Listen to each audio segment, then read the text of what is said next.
The boardroom was too bright for grief.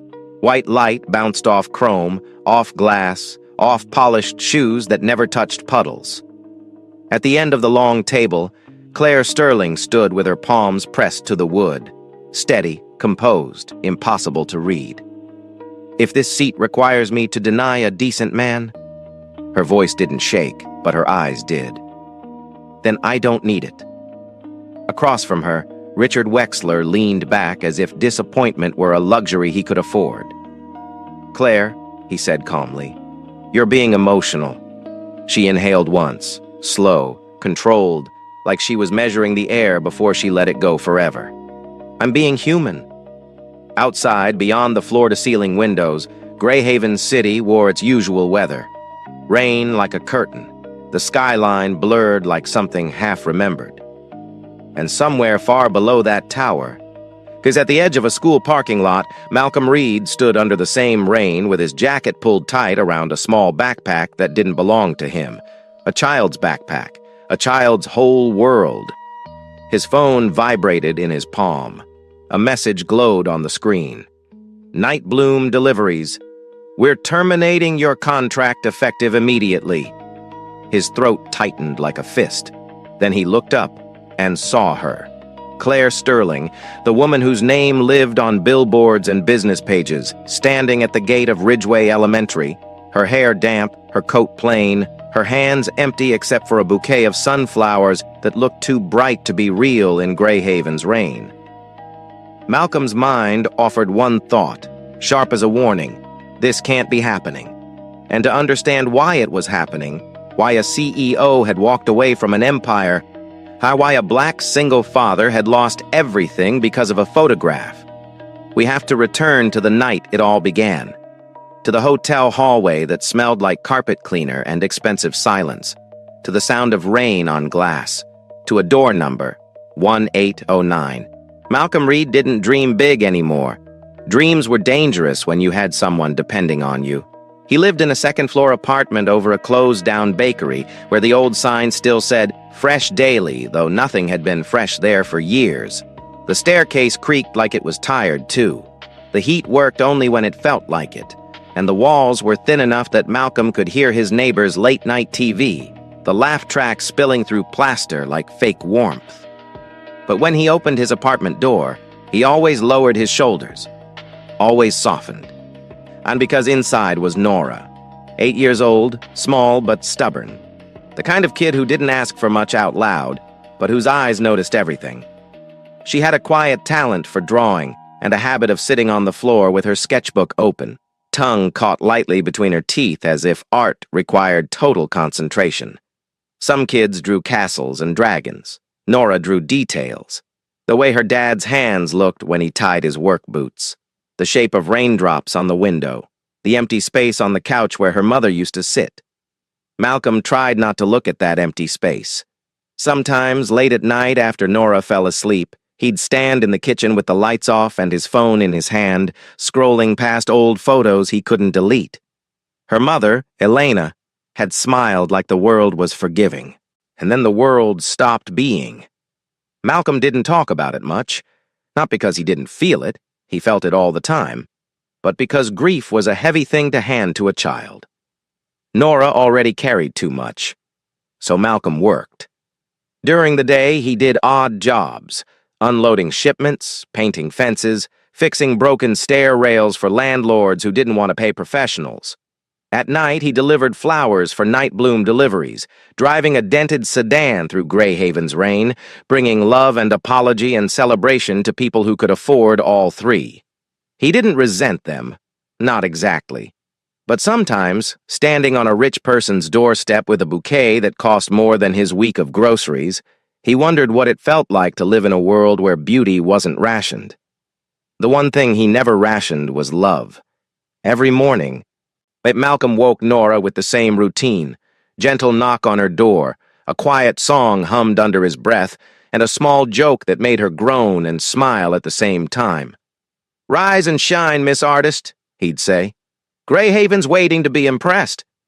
Nora would blink, sit up and squint at him like he was a confusing math problem. "Dad," she'd say, "Greyhaven is always wet." "And that's why we need you," he'd reply, "to draw it better." On the morning of the story's beginning, Nora sat at the kitchen table in her oversized hoodie, sketchbook open. She was drawing 3 stick figures on a sheet of paper. One was tall, one was small, and the third was blurred, a shape that was half there, half not. Malcolm watched her pencil hover. "Nora," he said carefully, "you doing your family project?" She nodded without looking up. It's due Friday," he swallowed. "You can draw Grandma, or Aunt Tiana, or—" Nora finally looked at him. Her eyes were serious in a way that made Malcolm feel like he was the child sometimes. "I want it to be right," she whispered. Malcolm reached across the table and covered her hand with his own. "We'll make it right," he promised. He didn't know how, not yet. Across the city, in a suite high above Greyhaven's wet streets, Claire Sterling stared at a bouquet of white lilies arranged on a glass table like a memorial. Lilies were her father's favorite, or maybe that was just the story she told herself, because she remembered him with certainty in some places, his voice, his hands, the smell of his cologne, and with holes in others. The calendar on her phone reminded her what she already knew. Today, Dad's anniversary. Claire had booked a room at the Rivercrest Royale Hotel without telling her assistant. She told the board she had a late dinner with investors. She told the press nothing at all, because grief was not a headline she was willing to give away.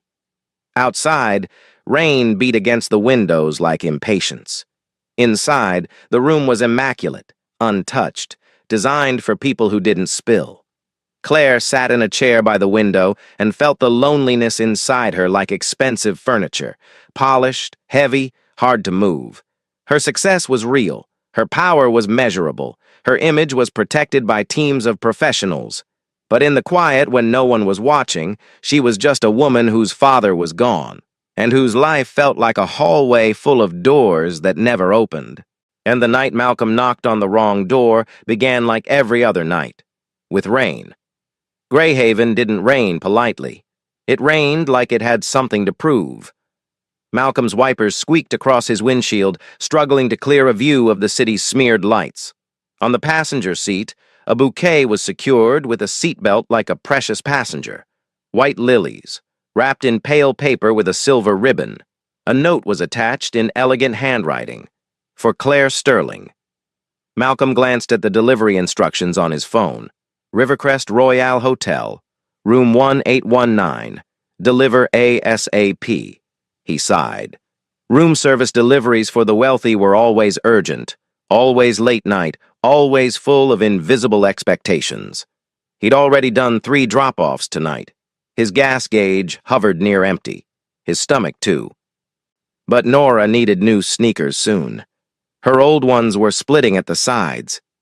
So Malcolm drove. The Rivercrest Royale rose out of the rain like a ship. The lobby smelled of citrus and money. Malcolm's wet shoes squeaked on marble. He kept his shoulders squared and his chin up, the way he'd learned to do in spaces that sometimes looked at him like he didn't belong. The elevator ride up was silent, except for soft music that tried too hard to be calm. On the 18th floor, the hallway stretched long and carpeted, lit by warm lamps that made everything look softer than it was. Malcolm checked his phone again. 1819. He walked, counting doors. A hotel staff member passed by, nodding without smiling. Malcolm stopped. In the half-glow, in the rain fatigue, he looked again at the numbers. He could have sworn the door ahead read 1819. He stepped forward and knocked. 3 taps, firm, respectful. He adjusted the bouquet in his hands, the lilies cool against his fingers. Seconds passed. Then the lock clicked. The door opened. Claire Sterling did not look like a CEO in that moment. She looked like someone who had been holding her breath for hours. Her hair was down. Her eyes were red around the edges, but she kept her face composed the way powerful people learn to do. She stared at Malcolm, then at the flowers, then back at Malcolm. "Can I help you?" she asked. Malcolm's voice came out polite, automatic. "Good evening, ma'am. Delivery for—" He glanced at the note. "Claire Sterling." Claire blinked as if the universe had just spoken her name out loud. That's me. Malcolm held out the bouquet. Claire didn't take it immediately. Her gaze stayed on him, careful, assessing, like she was trying to understand how a man like him ended up at her door in this moment. Rainwater dripped from Malcolm's jacket onto the carpet. He realized suddenly how he must look. Soaked, tired, holding lilies at midnight. He cleared his throat. "If you could just sign here—" Claire's attention flicked to the clipboard, then back to his face. "Wait," she said. It wasn't a command. It was a request. She stepped back from the doorway, leaving space. "Come in," she said quietly. "You're drenched." Malcolm froze. He didn't go into hotel rooms. Not like this. Not ever. Not because he was afraid of temptation, but because he knew the world's assumptions. A black man entering a wealthy white woman's suite after midnight was the kind of image people fed on. "No, ma'am," he said quickly. "I'm fine. I just—" "Please," Claire interrupted, and her voice held something soft, something that surprised even her. "Just for a minute. You can dry off." Malcolm hesitated. The hallway was empty. The rain was loud outside the windows at the far end. His phone buzzed, another notification from dispatch asking about the delivery status. He swallowed. "Just a minute," he agreed. Claire opened the door wider. Malcolm stepped inside. The room smelled faintly of lilies already, like the flowers had been waiting for him. Claire closed the door behind him with a quiet click that sounded louder than it should have. Malcolm stood near the entrance, careful not to move deeper into the room. He kept distance, kept posture. He looked like someone who had learned to survive by controlling how he was perceived. Claire noticed. "Sit," she said, pointing to a chair near a small table. "I'll get you a towel." Malcolm shook his head. "Really, it's—" Claire was already walking away. In the silence, Malcolm's eyes drifted around the suite. Expensive art on the walls, a view of the river beyond the glass, a glass table with another set of lilies already arranged, their petals pale and solemn. Claire returned with a towel and placed it on the back of the chair, not touching him, not making it awkward. Malcolm sat, carefully, on the edge of the seat. Claire didn't sit across from him at first. She stood by the window, arms crossed, staring out at the rain like it might answer something. "Your job," she said, almost to herself. "Wait, you deliver flowers at this hour?" Malcolm dried his hands, then his face. "Night shifts pay more," he replied. Claire nodded once, like she understood the math of survival, even if she'd never lived it. "And the lilies," Malcolm added, trying to keep it professional. "They're from me," Claire cut in softly. "I ordered them." Malcolm looked at her, surprised. "For yourself?" he asked before he could stop himself. Claire's lips tightened, then softened. "Today is—" She paused, then decided honesty cost less than pretending. "My father's anniversary." Malcolm's chest tightened. He didn't ask questions, he didn't offer pity. He only nodded, slow. "I'm sorry," he said simply. Claire turned toward him. The sincerity in his voice landed like warmth in a cold room. She studied him again. "And you?" she asked. "Why do you work like this?" Malcolm's reflex was to deflect, to stay invisible. But the rain made the room feel like a pocket outside time.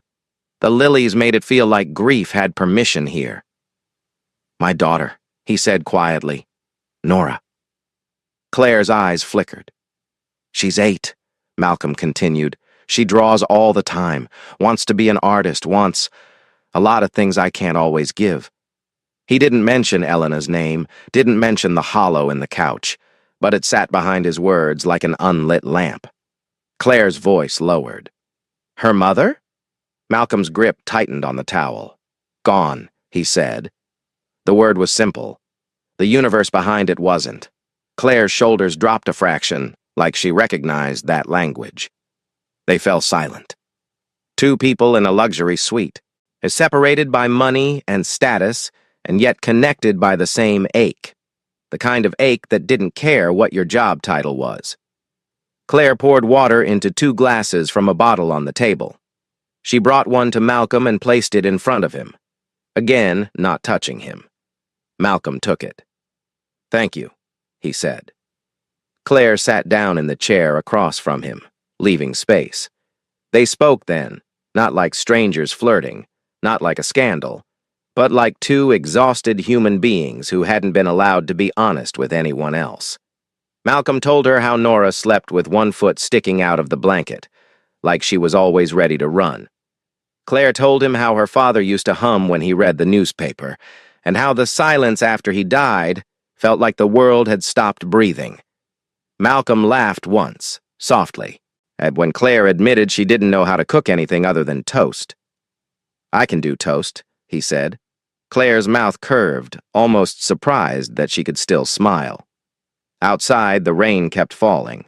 Inside, the loneliness loosened its grip for the first time in a long time. Eventually, Malcolm stood, checking his phone again. "I should go," he said. "I'm late." Claire nodded, but her eyes held something like reluctance. At the door, Malcolm hesitated.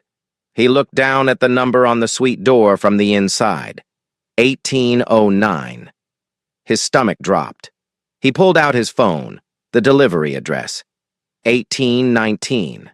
He had knocked on the wrong door. Claire saw his expression. "What is it?" Malcolm's face went pale. He swallowed. "I'm so sorry. I think I made a mistake." Claire blinked, then looked at the lilies still in his hands. This was supposed to go to someone else?" "No," Malcolm said quickly. "It was supposed to go to you, but the room number, Claire stared at the door number like it was a cruel joke. For a second, her laugh almost came out. Not happy. More like disbelief. "The universe," she murmured. "Even my flowers can't find me without getting lost." Malcolm's jaw tightened. "I'll fix it. Claire shook her head. "It's fine. It's fine." Malcolm opened the door, stepping into the hallway. He turned back once. Claire stood framed by the suite's warm light, lilies on the table behind her like ghosts. "Thank you," she said quietly, surprising them both. "For tonight?" Malcolm nodded, throat tight. He didn't see the man at the end of the hallway, didn't see the camera lens peeking from behind a column, and didn't hear the soft click of a shutter, capturing the moment the door closed behind him. Capturing a story the world would tell wrong. The next morning, Greyhaven woke up hungry. The rain had eased into a mist, and the city's news cycle began the way it always did. Not with truth, but with something more profitable. Malcolm was making Nora's lunch when his phone started buzzing like it was panicking. 1 call, 2, 3. His dispatcher at Nightbloom, his co-worker, his sister. He ignored it at first. Nora needed her peanut butter sandwich cut diagonally, not straight. That was her rule. Malcolm honored it like a sacred law. Then Nora's teacher sent a message in the school app. "Reminder, family portrait project due Friday." Malcolm's chest tightened again. He turned on the small TV in the living room, mostly for background noise. And there she was, Claire Sterling on the screen, captured in a frozen image beside a headline in bold letters. "Sterling CEO's Secret Night with Mystery Man." A second photo showed Malcolm, soaked, leaving a hotel room looking down at his phone. His face was clear, his skin was clear, his vulnerability served to strangers like entertainment. Malcolm's breath left him in a hard exhale. "No," he whispered. Nora walked in, rubbing her eyes. "Dad? Why are you—" She saw the screen and froze. The newscaster's voice was bright with fake concern. "Sources claim the CEO was seen with a man described as a late-night flower delivery worker." Malcolm lunged for the remote, turning the TV off. Silence slammed into the room. Nora stared at him, confused and frightened. "Dad," she said slowly. "Hey, is that you?" Malcolm crouched, meeting her eyes. "It's a picture," he said carefully. "Somebody took it. They're making up a story. But why?" Nora's voice cracked on the word, because people loved stories that made them feel superior, because they didn't care who got crushed under the headline, because a black man leaving a rich woman's hotel room after midnight was a narrative that sold itself.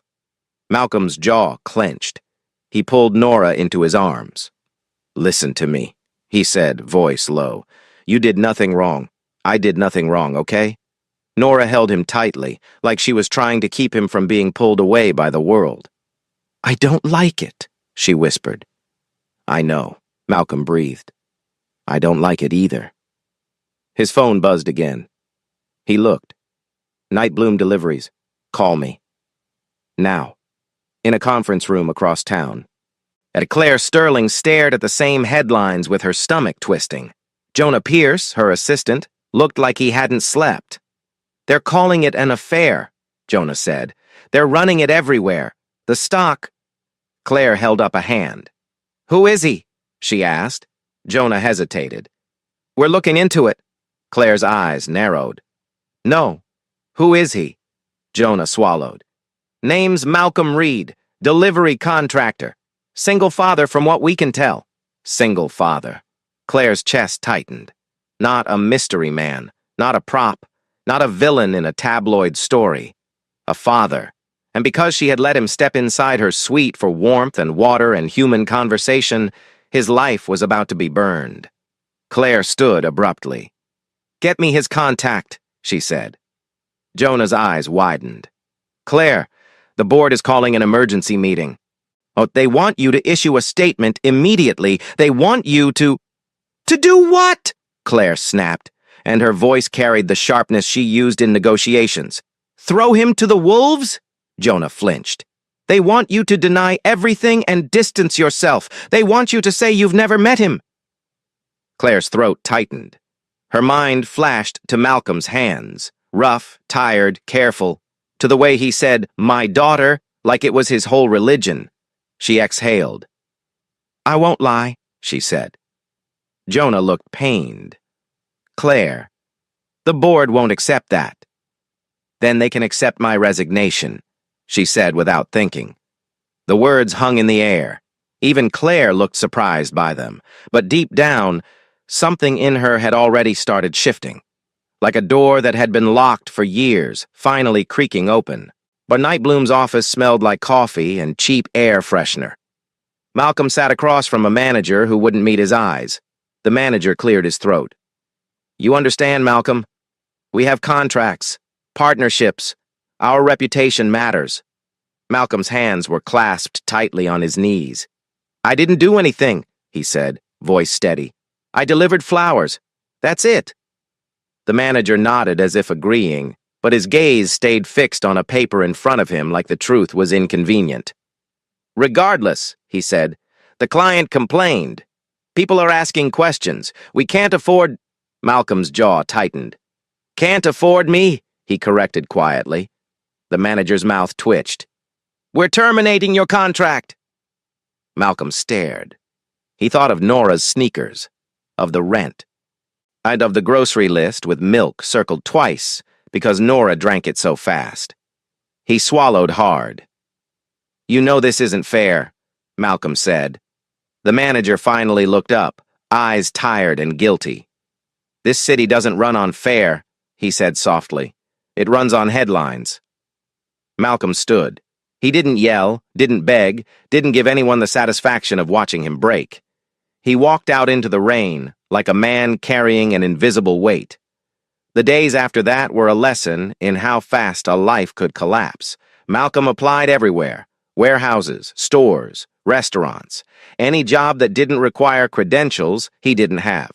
He wore his best shirt, ironed, clean, collar crisp, and he smiled politely even when people stared too long at his face like they recognized him. Sometimes they did. And a manager at a hardware store glanced at Malcolm's resume, then at a news alert on his phone. "Oh," the manager said, too casually. "You're that guy." Malcolm forced a calm expression. "I'm a father," he said, "and I need work." The manager didn't respond to that. He just slid the paper back across the counter. "We'll call you," he lied. No one called. At home, Malcolm tried to keep life normal for Nora. He made breakfast. He walked her to school. He smiled. He told jokes. He kept his voice steady. But Nora wasn't stupid.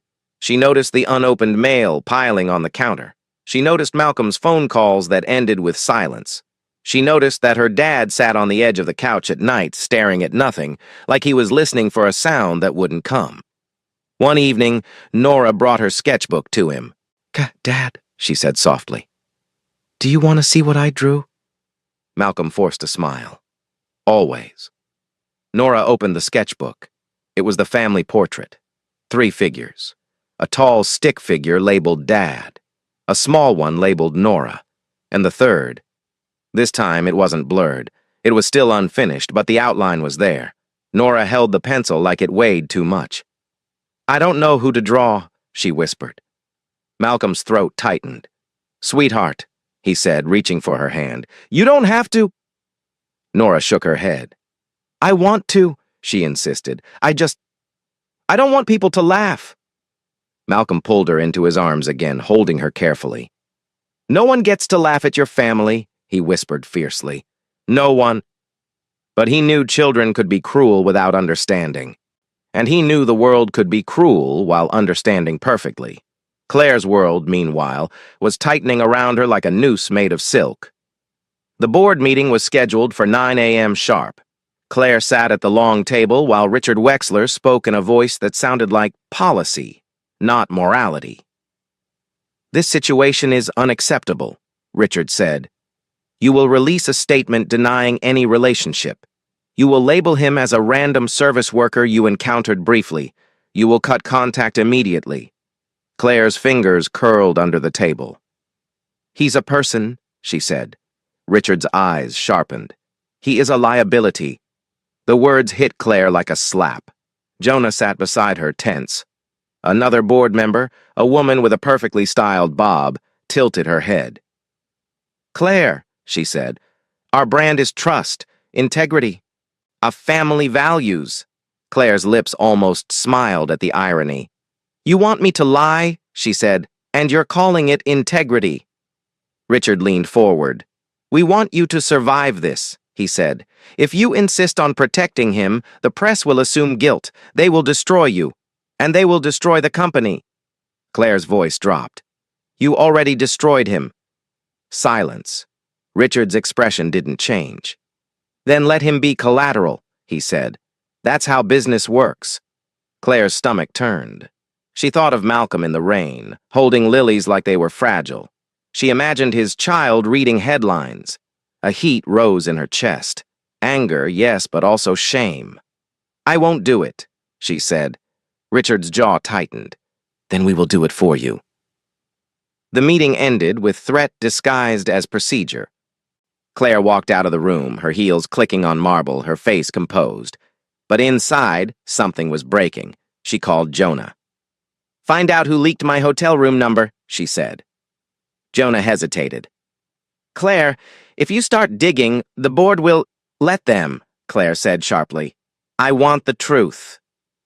2 days later, Claire got a message from an unknown number. It was a photo.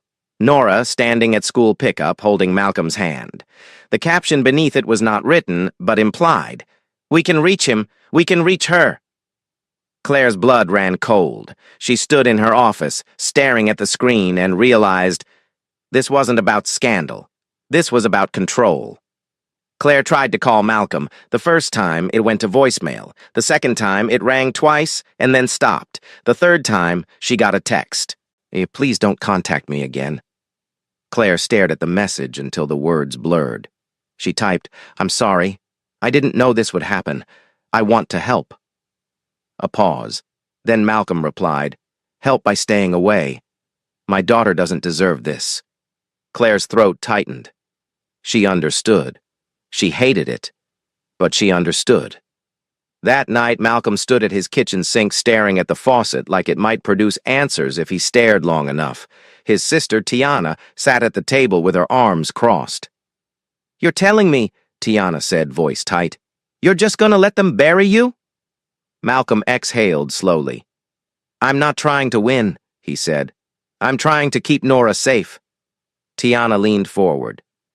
Malcolm, they already came for you. Staying quiet won't protect you. It'll just make it easier. Malcolm's jaw clenched. And he looked toward Nora's room. The door was closed. A soft light glowed under it. She's been through enough, he said, voice low. I can't let her become a story. Tiana's anger softened into something else. You're not a story, she said quietly. You're my brother. Malcolm's eyes burned. He blinked it back. I know, he whispered. But the world doesn't. Claire's investigation was not elegant. It wasn't something she could outsource without risk. So she did it the way she did everything, methodical, relentless. She pulled security footage from the hotel. She reviewed the guest access logs. She traced the paparazzo's connections through PR agencies and shell companies. And slowly, the picture formed. Victor Lane hadn't happened to be on that floor. He'd been tipped. If someone knew Claire would be at the Rivercrest Royale, someone knew she was alone, someone knew the date mattered, and someone knew the board could use a scandal to tighten their grip or replace her. Claire found the payment trail late one night when her office was silent except for rain tapping the windows. A transfer from a consulting firm tied to Richard Wexler, a contract labeled Reputation Management, a line item marked Media Coordination. Claire stared at it until her vision went sharp with rage. It wasn't just betrayal, it was strategy. A human being's life, Malcolm's life, had been used as leverage like a chess piece. Claire sat back in her chair, breathing hard. Then she did something she hadn't done in years. She let herself cry, not dramatically, not loudly, just quietly. And tears slipping down her face like rain inside the room. She wiped them away and stood. She didn't want revenge. She wanted a door that opened. Malcolm, meanwhile, reached the end of what pride could protect. He had sold his watch. He had postponed rent. He had cut his own meals so Nora could eat. One morning, Nora came into the kitchen and found him staring at an eviction notice. She didn't say anything at first. She just walked over and wrapped her arms around his waist. Malcolm's breath caught. I'm sorry, he whispered into her hair. Nora pulled back and looked up at him. You always say sorry, she said softly. But you're not the one who did something bad. Malcolm swallowed.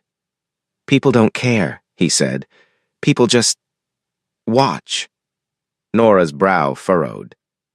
Then she did something that broke Malcolm's heart in the strangest way. She opened her sketchbook and handed him a page. It was a drawing of him holding a bouquet in the rain. He looked tired in it, but his posture was straight, and above his head Nora had written in careful letters, My dad is good. Malcolm's throat tightened so much it hurt. He set the paper down, then lifted Nora into his arms like she was still 5, like he could keep her small enough to protect. I need you to trust me, he whispered. Nora nodded against his shoulder. I do, she whispered back. Claire asked Jonah for Malcolm's address. Jonah hesitated. Claire, if you go to him, I'm not going to him, Claire said. Not yet. She went instead to the only place she could meet him without creating another headline. The boardroom. She requested an emergency meeting. Richard Wexler arrived with a calm smile, like he already knew how this would go. Claire, he said, taking his seat. I hope you've reconsidered. Claire placed a folder on the table. I have, she said. Richard's smile widened slightly. Good. Claire slid the folder forward. Richard opened it. His smile faded. Inside were printed transfers, contracts, communications. Enough to ruin careers. Enough to prove manipulation. Richard's eyes flicked up, sharp. What is this? The truth, Claire said. A board member shifted uncomfortably. Richard's voice stayed controlled, but his jaw tightened. You don't understand how this works, he said. Claire leaned forward. No, she said softly. You don't understand how I work. Richard's gaze hardened. If you release this, you'll damage the company. Claire's eyes didn't flinch. You damaged it, she replied. You used a father and his child as a weapon. Richard's mouth thinned. Collateral, he said again, like it was a concept, not a human. Claire's voice rose, not loud, but sharp enough to cut. His name is Malcolm Reed, she said, and the fact that you never bothered to learn it tells me everything I need to know. The room went quiet. Then Richard leaned back, trying another angle. You've always been sentimental, he said. That's your weakness. Claire inhaled. She looked at the faces around the table. Polished, cautious, calculating. People who knew the price of everything and the value of nothing. And suddenly she saw her father's face in memory, tired eyes, gentle hands, and the way he had once said, don't become successful at the cost of your soul. Claire stood. She placed her hands on the table, steadying herself. If you want a statement, she said, voice calm, here it is. Everyone looked up. Claire's eyes held the room. I resign, she said. A stunned silence. Jonah's breath caught. Richard's eyes widened, then narrowed. You can't, he said, as if her life belonged to the board. Claire's lips curved, not in joy, but in freedom. I can, she said. And I am. She turned to leave. Richard's voice snapped behind her. You're throwing away everything. Claire paused at the door. She glanced back once, rain light reflected on glass behind her. No, she said quietly. I'm choosing something I never had. Then she walked out. And for the first time in years, she didn't feel powerful. She felt alive. As Greyhaven's reign didn't stop for anyone. Not for CEOs, not for delivery men, not for children who wanted a family portrait that didn't hurt. The day Claire went to Ridgeway Elementary, the sky was a soft gray, like it was trying to be kinder but didn't know how. Claire didn't bring a driver. She didn't wear designer heels. She wore a simple coat and flat shoes, and she carried a bouquet of sunflowers that looked like sunlight she had stolen from another city. At the school gate, parents gathered with umbrellas and tired faces. Kids ran out with backpacks too big for their bodies. Claire stood still, feeling exposed, without cameras she controlled. Then she saw him. Malcolm Reed, taller than she remembered, shoulders tense, as if he carried weather inside him. Nora beside him, holding his hand. Malcolm's eyes met Claire's, and his expression hardened. He stepped forward slightly, instinctively putting his body between Claire and Nora. Claire's chest tightened. She lifted her hands, palms open, signaling peace. I'm not here to cause trouble, she said gently. Malcolm's voice was low. Then why are you here? Claire looked at Nora. Nora stared back, curious, cautious, like a child who could sense when adults were hiding something. Claire crouched down so she was at Nora's eye level. Hi, she said softly. You must be Nora. Nora's eyes narrowed. Do I know you? Claire smiled faintly, not forcing it. Not really, she said, but I know your dad is a good man. Malcolm's jaw clenched. Claire stood slowly and turned her gaze to him. I found out what happened, she said. The picture, the leak, and the manipulation. Malcolm's eyes flickered with disbelief. Claire swallowed. I'm sorry, she said. Not the kind of sorry that expects forgiveness. Just the kind that tells the truth. Malcolm's voice was rough. Sorry doesn't pay rent. Claire flinched. Not because it was rude, but because it was real. I know, she said. So I'm not here with apologies.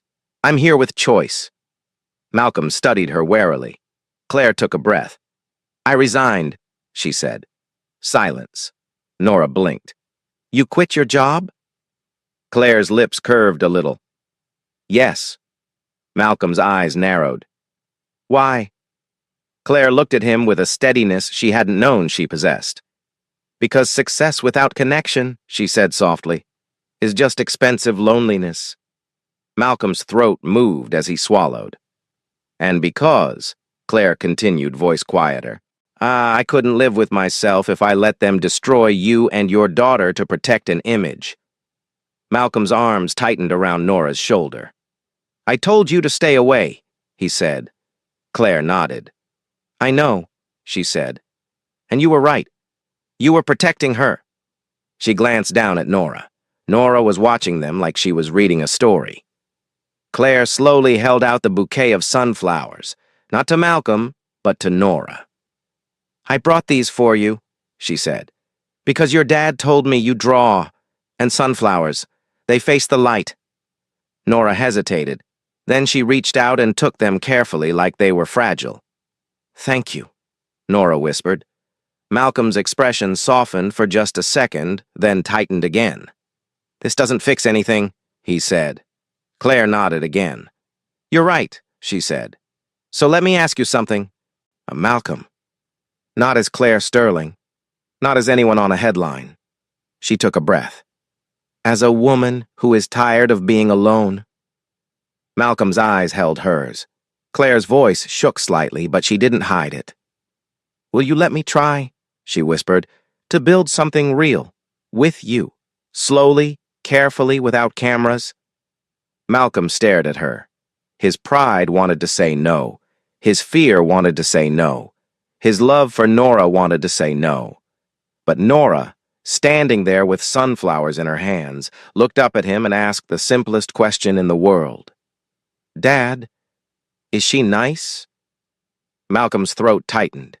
He looked at Claire, at the rain on her hair, at the honesty in her eyes. He exhaled.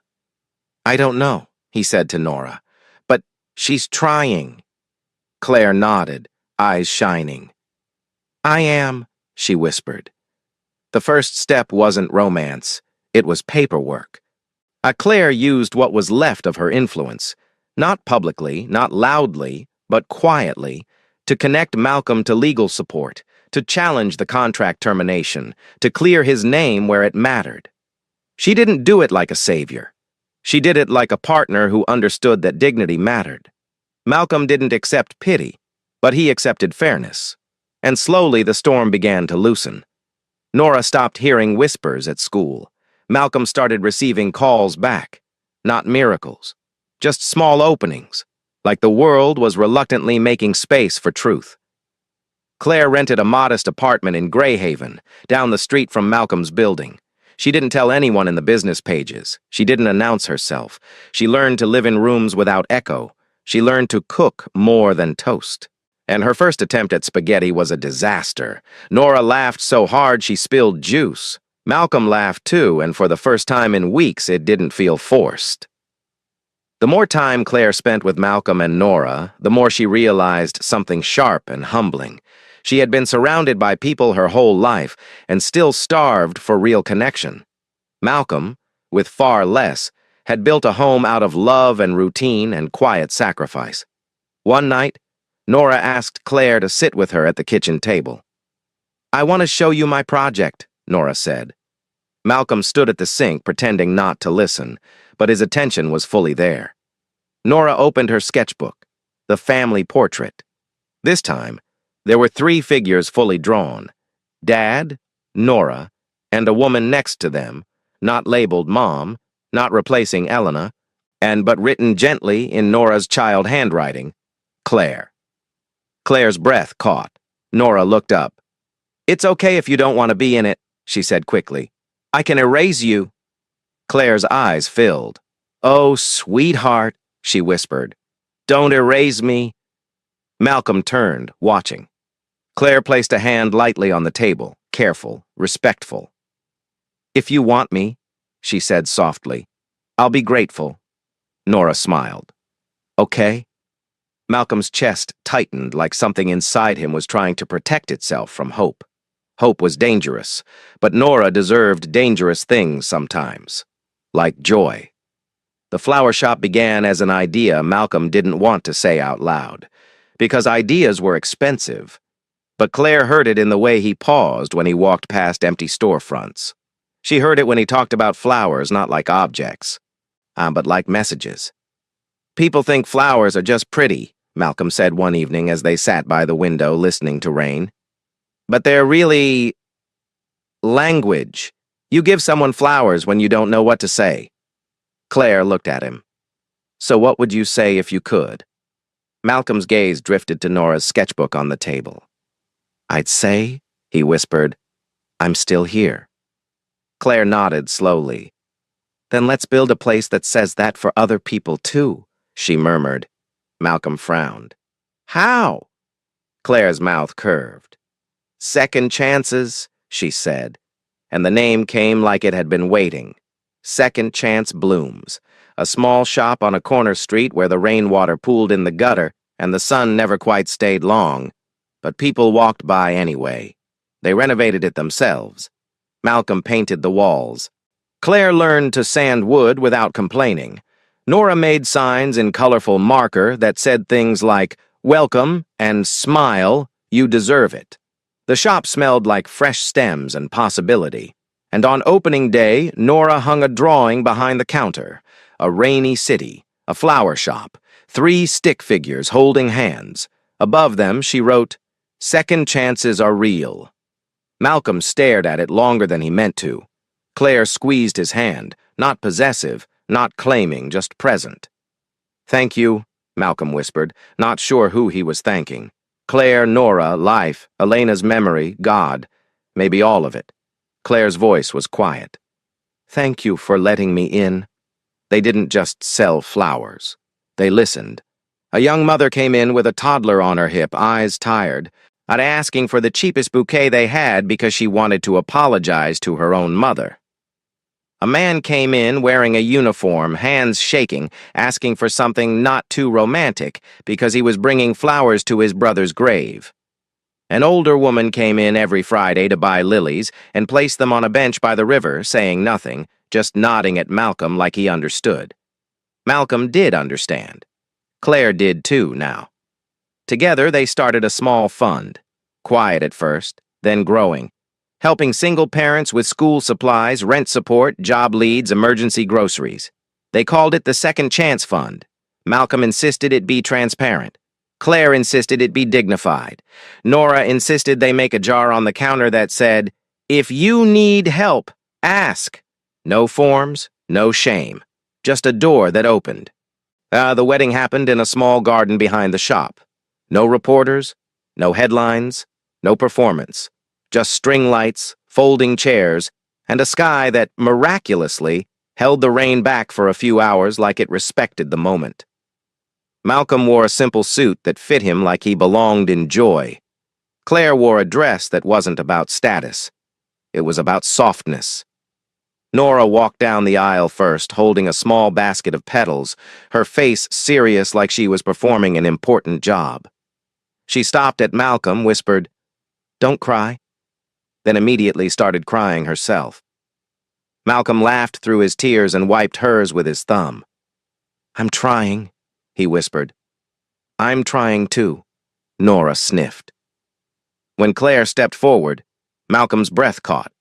She didn't look like a CEO. She didn't look like a headline. She looked like someone who had been lonely for so long that love felt like light on skin. Their vows were simple. No grand speeches. Just truth. Malcolm took Claire's hands. "I can't promise you a life without storms," he said. "I live in a city that rains like it's angry. I've been hurt. I'm still learning how to trust." Claire's eyes shone. Malcolm's voice tightened. "But I can promise you this," he whispered. "If you stand beside Nora, you will never stand alone again." Claire's tears fell. She nodded. "I don't want perfection," she said softly. "I want real. I want mornings at the kitchen table. I want the sound of a child laughing in the next room. I want to earn my place in your life." She looked at Malcolm, then at Nora. "And I want to love both of you," she whispered. Tea without fear. Nora wiped her nose and announced loudly, "Okay, you can." Everyone laughed, because it wasn't polished, but it was perfect. When the officiant pronounced them married, Malcolm kissed Claire gently, no spectacle, just warmth. Nora ran forward and hugged both of them at once, squeezing like she was afraid the world might try to take them away again. In that moment, Malcolm looked up at the sky. He thought of Elena. Not with pain only, but with something softer. As if, somewhere beyond Greyhaven's clouds, someone was watching. Not jealous, not angry, just relieved. That her daughter was safe, that her husband was not alone, that love had found its way back. That night, Long after the lights dimmed and the guests went home, Nora sat on the floor of the flower shop with her sketchbook open. Malcolm sat beside her. Eau Claire sat on the other side. Nora drew carefully. When she was done, she held up the page. A family portrait. Dad, Nora, Claire, and above them, drawn faintly like a soft cloud, a woman's shape, smiling, not fully detailed but present. Nora pointed. "That's Mom," she whispered. "She's watching." Malcolm's throat tightened. Claire's hand found Malcolm's. They sat in the quiet, the scent of flowers around them like a promise. Outside, rain began again, gentle this time. Not punishment, just music. And in the warm light of second-chance blooms, Malcolm Reed, who had once believed he didn't get to dream big, realized something simple and life-changing. Sometimes, the wrong door leads you home. If this story touched a corner of your memory, if you've ever been misunderstood or lost, or forced to choose between pride and love, leave a message for Malcolm and Nora in the comments. Maybe your own second chance is closer than you think.